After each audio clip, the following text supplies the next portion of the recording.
Hello students, welcome back. Let's continue reading chapter 2 from your textbook Hornbill. The title of the chapter is We Are Not Afraid to Die If We Can All Be Together. So we are to begin from page number 15, last paragraph. Let's read. By morning on January 3, the pumps had the water level sufficiently under control for us to take 2 hours rest in rotation. But we still had a tremendous leak somewhere below the waterline, and on checking, I found that nearly all the boat's main rib frames were smashed down to the keel. In fact, there was nothing holding up a whole section of the starboard hull except a few cupboard partitions. So here the narrator tells us, the readers, that the water level was under control by the morning of January 3. So all of them took 2 hours rest in turn by turn. But in the boat there was still a leak somewhere below the water line. Now this water line, it's a mark on a boat to which the water level rises. Now when the narrator investigated the condition of the boat, then he found out that the boat's rib, a rib is the curved structure of the boat's surface. So the boat's rib was also badly broken down. Till where? Till the keel. Keel, it's a steel structure along the base of the ship. So it was broken down till the keel. And also the whole section of the starboard was held together with a few cupboard partitions only. Okay, now the starboard, it's the side portion of the ship. Let's read ahead. We had survived for 15 hours since the wave hit, but Wave Walker wouldn't hold together long enough for us to reach Australia. I checked our charts and calculated that there were 2 small islands a few hundred kilometers to the east. One of them, Isle Amsterdam, was a French scientific base. Our only hope was to reach these pinpricks in the vast ocean. But unless the wind and seas abated so we could hoist sail, our chances would be slim indeed. The great wave had put our auxiliary engine out of action. Now here the narrator says that they had survived for 15 hours after the strong wave had hit them, but the ship's condition was very poor. It was so bad that it would not make it till Australia. So it will not be able to reach Australia. Then the narrator checked the charts and calculated there were 2 small islands a few kilometers to the east, and one of them was Isle Amsterdam. Now about this Isle Amsterdam, the narrator says that it was a French scientific base. So next the narrator says our only hope was to reach these pinpricks in the vast ocean. Now by this he means that their only hope was to search for either of the 2 small islands in this vast ocean, specifically this Isle Amsterdam, and they just had to somehow reach any of these islands. Okay, so the narrator says that they would be able to reach to the island only if the wind and the sea do not cause further damage, and only then would they be able to hoist sail, which means only then they would be able to raise the sail to its highest position on the pole of this boat in which they were traveling, the starboard, the Wave Walker. So if the wind and sea turned harsh on them again, then their chances of survival would be very slim. And to worsen the situation, what happened? The ship's auxiliary engine also failed. Okay, this auxiliary engine, it's a small secondary engine used to board ships to operate during the time of such disasters, or we can say during the time of emergency, these secondary engines are used. So the auxiliary engine had also been destroyed by the powerful waves of the ocean. Further, on January 4, after 36 hours of continuous pumping, we reached the last few centimeters of water. Now we had only to keep pace with the water still coming in. We could not set any sail on the mainmast. Pressure on the rigging would simply pull the damaged section of the hull apart. So, we hoisted the storm jib and headed for where I thought the two islands were. Mary found some corned beef and cracker biscuits, and we ate our first meal in almost 2 days. But our respite was short-lived. At 4 p.m., black clouds began building up behind us. Within the hour, the wind was back to 40 knots and the seas were getting higher. The weather continued to deteriorate throughout the night, and by dawn on January 5, our situation was again desperate. So here he tells about the harsh conditions that came in front of them. So after 36 hours of continuous pumping on January 4, the water was only a few centimeters left. Okay, so the condition was a bit better than before. So only a few centimeters of water was left to be pumped out of the boat, but they still had to pump out the water which was still coming in continuously in the boat. Okay, so they could not set sail on the mainmast and could not put pressure on the rigging, the ropes and wires which support the structure of the ship. Those are the riggings.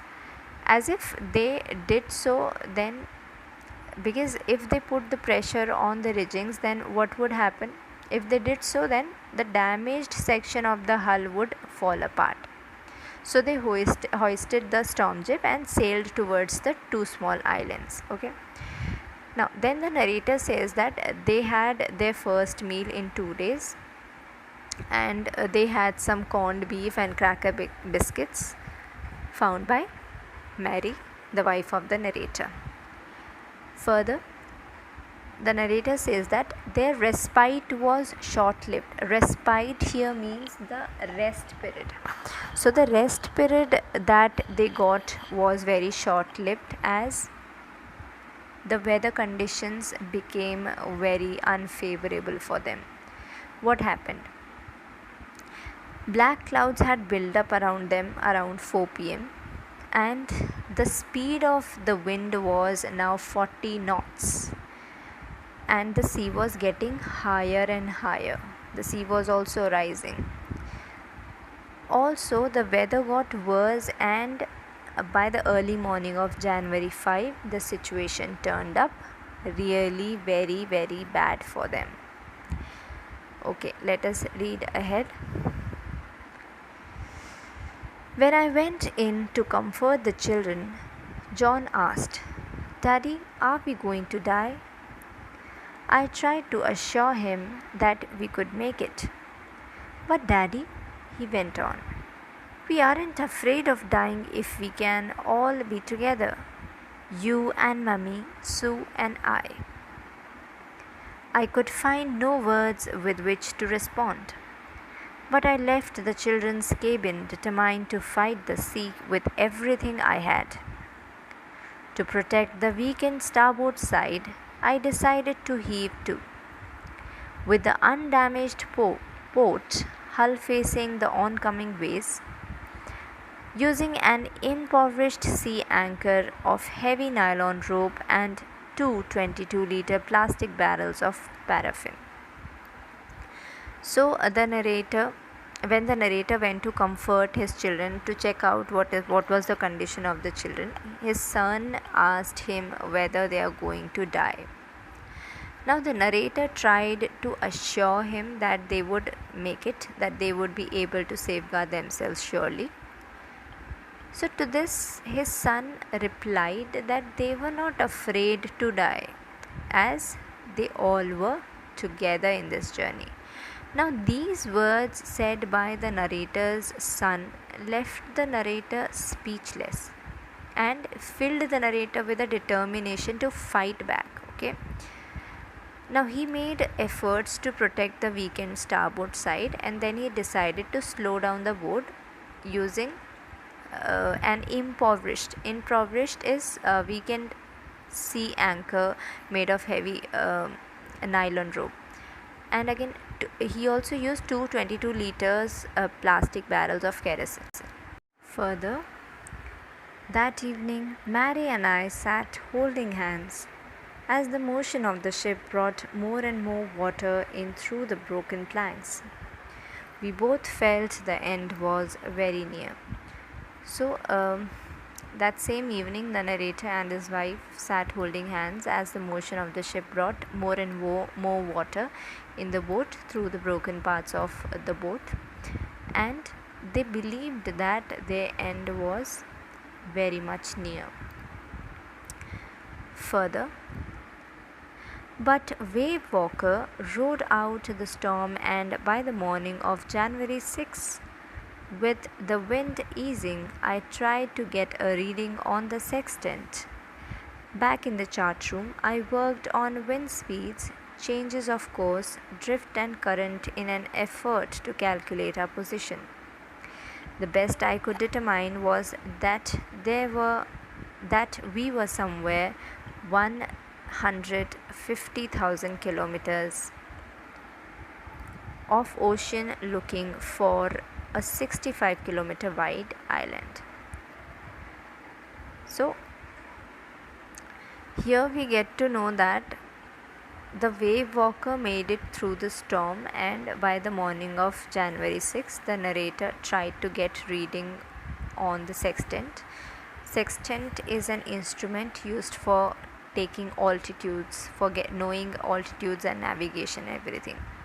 So he worked with the wind speeds, drift and current, and calculated their position where they were actually. Now he could make out that they were in 150,000 kilometers area of ocean, and they were searching for 65-kilometer wide land. Okay. Next, while I was thinking, Sue, moving painfully, joined me. The left side of her head was now very swollen, and her blackened eyes narrowed to slits. She gave me a card she had made. On the front, she had drawn caricatures of Mary and me with the words, "Here are some funny people. Did they make you laugh?" I laughed a lot as well. Inside was a message. "Oh, how I love you both." So this card is to say thank you and let's hope for the best. Somehow we had to make it. Now, when he was searching about where they were, their actual location, there entered Sue. Okay, Sue also joined her father. Now the left side of her head, of Sue's head, was swollen, and her blackened eyes had narrowed down to slits. Now she gave him a card. She had made a greeting card for her dad, and she gave him that card which she had made herself. Now on the front of the card was a cartoon image of her parents with the words written about them being funny people and how they made her laugh. And on the inside of the card, she told them how much she loved them, loved both of them, and she thanked them. Okay. Now this made the narrator realize that they had to make it through this storm, through this condition. They had to surely for sure make their journey a successful one. Further, I checked and rechecked my calculations. We had lost our main compass, and I was using a spare which had not been corrected for magnetic variation. I made an allowance for this and another estimate of the influence of the westerly currents which flow through this part of the Indian Ocean. About 2 p.m., I went on deck and asked Larry to steer a course of 185 degrees. If we were lucky, I told him with a conviction I did not feel, he could expect to see the island at about 5 p.m. Then, with a heavy heart, I went below, climbed on my bunk, and amazingly dozed off. When I woke up, it was 6 p.m. and growing dark. I knew we must have missed the island, and with the sail we had left, we couldn't hope to beat back into the westerly winds. At that moment, a tousled head appeared by my bunk. "Can I have a hug?" Jonathan asked. Sue was right behind him. Okay. Uh, Now the narrator rechecked his calculations, and they lost their main compass. They had lost their main compass and they were using the spare one, which was not corrected for magnetic variations. Now he estimated the influence of the westerly currents which flow through the Indian Ocean, he tells us. So around 2 p.m. he says he went on the deck and asked Larry to steer the wheel to 185 degree direction of the boat. Now he felt if they were lucky, he says this to Larry, that if they were lucky then they would see the island by 5 p.m. Islamstam Island. So then he went below and he slept. Now he woke up around 6 p.m. and it was dark outside. He thought that they might have missed the island, and he started worrying about how they would tackle the westerly wind more, as the ship wasn't capable enough to do so, as the ship wasn't capable enough to sail more. At that moment, a tousled head appeared by my bunk. "Can I have a hug?" Jonathan asked. Sue was right behind him. "Why am I getting a hug now?" I asked. "Because you are the best daddy in the whole world, and the best captain," my son replied. "Not today, John. I'm afraid." "Why, you must be," said Sue in a matter-of-fact voice. "You found the island." "What?" I shouted. "It's out there in front of us," they chorused. "As big as a battleship." So what happened over here? While the narrator was thinking, he was all engrossed in his own thoughts that how will they be able to find the island. Then appeared a tousled head.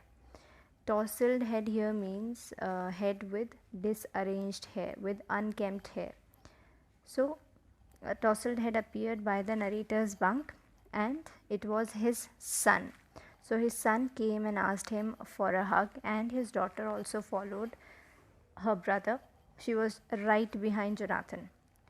Now further the narrator asks the son that why was he getting a hug, to which the son replied that he was the best daddy in the world and also called him the best captain. Now here the narrator disagreed that he was not the best father. He was very afraid of that situation in which they were. Okay, so he was not sure whether he would be able to find the island and whether he would be able to save all the members in the boat. So he says that no, he was afraid, and he disagrees with the statement given by his son. Now Sue told him then that they had found the island which was as big as a battleship. So she says that you are certainly the best father, as you have already found the island for all of us. Okay. Further, let us read. I rushed on deck and gazed with relief at the stark outline of Isle Amsterdam. It was only a bleak piece of volcanic rock with little vegetation, the most beautiful island in the world. So then, after hearing to the words of his daughter Sue, he looks in front, and what he sees the island in front of him. Okay, so he rushed to the deck and gave a sigh of relief. He was much relieved to see the island, and they could all see the complete outline of this Isle Amsterdam. Now he further says that there was that the island was a bleak piece of volcanic rock in front of them, and it had little vegetation, and it was the most beautiful island in the world. We anchored offshore for the night, and the next morning all 28 inhabitants of the island cheered as they helped us ashore. With land under my feet, my thoughts were full of Larry and Herbie, cheerful and optimistic under the direst stress, and of Mary, who stayed at the wheel for all those crucial hours. Most of all, I thought of a 7-year-old girl who did not want us to worry about a head injury, which subsequently took 6 minor operations to remove a recurring blood clot between skin and skull, and of a 6-year-old boy who was not afraid to die.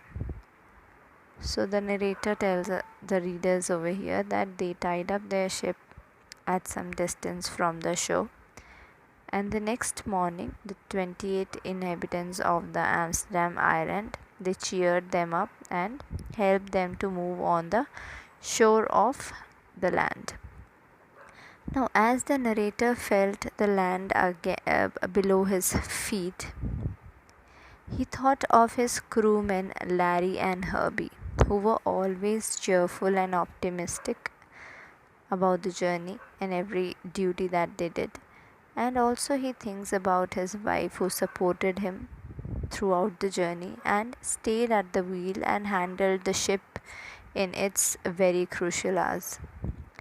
Then he thought of his 7-year-old daughter, who was injured badly, and despite of that she didn't wanted her parents to worry about her head injury. And then he tells about the intensity of the wound that she had. She had to go through 6 minor operations to remove the blood clot in her head. Now, lastly, he thinks about his 6-year-old son, who never gave up and was not afraid to die.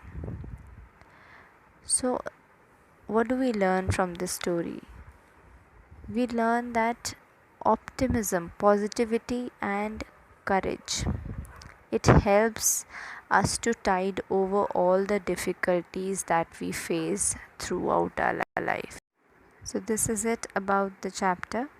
We'll discuss the question answers and the doubts that you have in the next online session. Till then, read the entire chapter very carefully, mark the difficult words, and also jot down the doubts that you people have regarding the chapter. Thank you, everyone.